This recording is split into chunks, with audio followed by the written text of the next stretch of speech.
पण नरेंद्र मोदींना माझं सांगणं आहे, आजही सांगणं आहे, या दोन मागण्या तुम्ही पूर्ण करा. या देशावरती खूप मोठे उपकार होतील. एक म्हणजे या देशामध्ये समान नागरी कायदा आणा.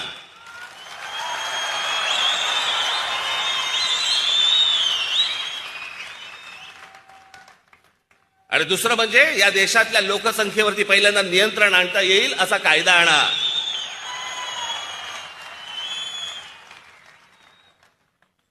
आम्हाला काय आसिया नाहीये की आमच्याकडे एक तुमच्याकडे 5-5. आम्हाला त्याचा नाही त्रास होत.